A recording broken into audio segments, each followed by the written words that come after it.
नमस्कार शेतकरी मित्रांनो. शेतीविषयी बोलू काही चॅनलमध्ये आपलं पुन्हा एकदा खूप खूप स्वागत. आज आपण पाहणार आहोत खूप महत्त्वाचा विषय. स्पेन टेक्नॉलॉजीने संत्रा झाडे वाकवणे म्हणजे काय?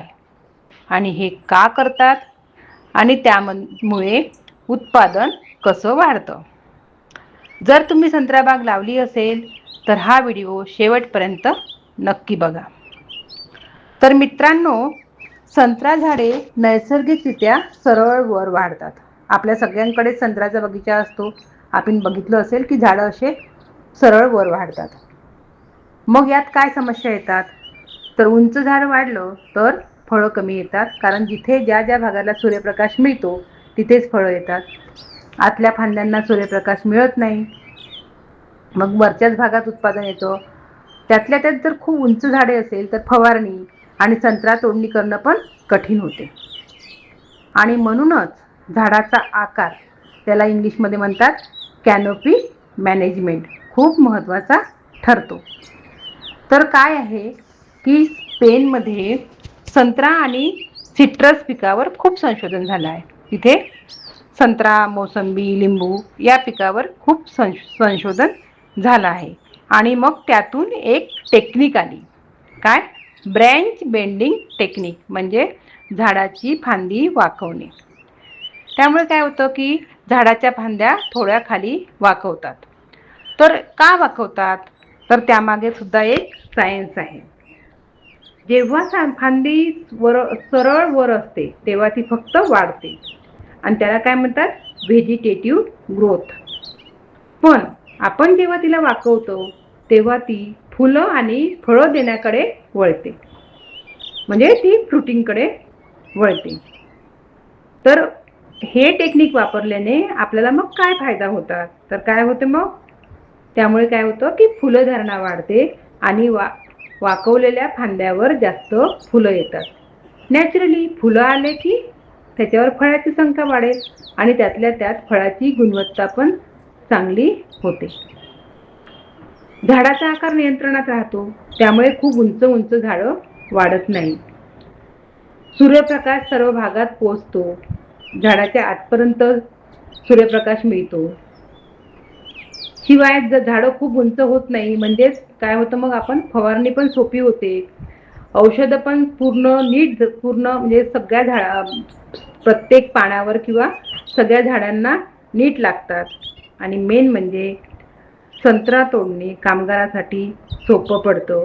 त्यातल्या त्यात आपण बघतो की आपल्याकडे मोठी मोठी झाडं असतात, मग आपण त्याला बांबूनी आधार देतो, म्हणजे वेगण्या लावतो. त्याचं पण तेवढी गरज पडत नाही, त्यामुळे त्यावर होणारा खर्च पण वाचतो. तर हे त्याचे झाले फायदे. पण आता पाहू आपण की झाड वाकवायचं कसं, आणि ते फार महत्त्वाचं आहे.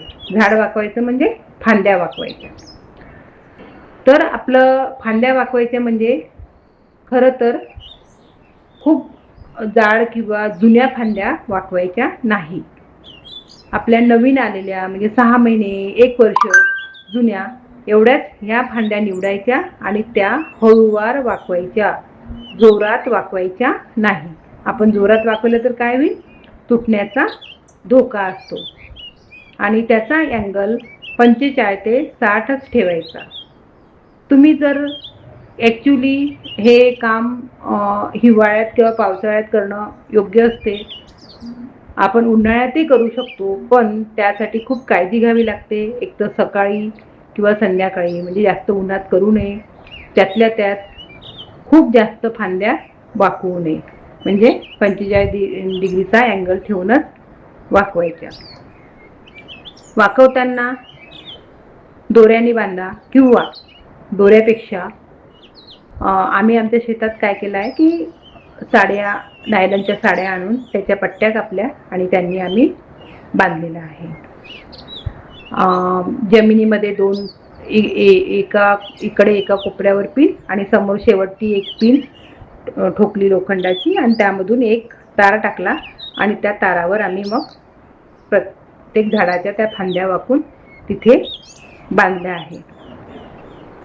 आणि ते झाल्यानंतर आपण बघायचं 15-20 दिवसांनी की कसं कसं म्हणजे त्याची वाढ होते का, की काही सुटून निघून जातं. कारण झाड पण आपल्या ओरिजिनल पोझिशनमध्ये जायचा प्रयत्न करतो. आपण जी खुंटी ठोकली आहे ती पण निघायला बघते, म्हणून त्यावर काही दिवस लक्ष ठेवायचं.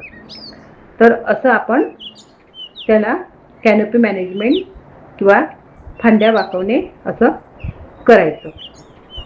आणि हे करताना महत्त्वाच्या चुका टाळायच्या. तर काय करू नये? खूप जोरात वाकवू नये, त्यामुळे काय होतं, फांदी तुटते. किंवा खूप जाड जुनी फांदी वाकवू नये. मी मगाशीच म्हटलं त्याप्रमाणे खूप उष्णतेत पण हे काम टाळावं. आणि सर्व फांद्या एकदम कापू नये. म्हणजे मेन बाजूच्या 4 फांद्याच फक्त 4 ते 5 फांद्या फक्त वाकवायच्या. तर मगाशी म्हटल्याप्रमाणे काय पावसाळ्यात किंवा थंडीच्या सुरुवातीला उत्तम आहे. उन्हाळ्यात पण तुम्ही काळजी घेऊन हे काम करू शकता. तर मित्रांनो, पेन टेक्नॉलॉजीने फांदी वाकवणे किंवा फांद्या वाकवणे ही खूप सोपी पण प्रभावी पद्धत आहे.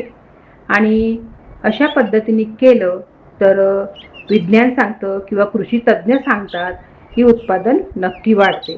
तर आम्ही तर आमच्या शेतात केलंय, तुम्ही पण करा. आणि व्हिडिओ आवडल्या असल्यास लाईक करा, कमेंट करा आणि आपल्या शेतकरी मित्रापर्यंत नक्की शेअर करा. धन्यवाद.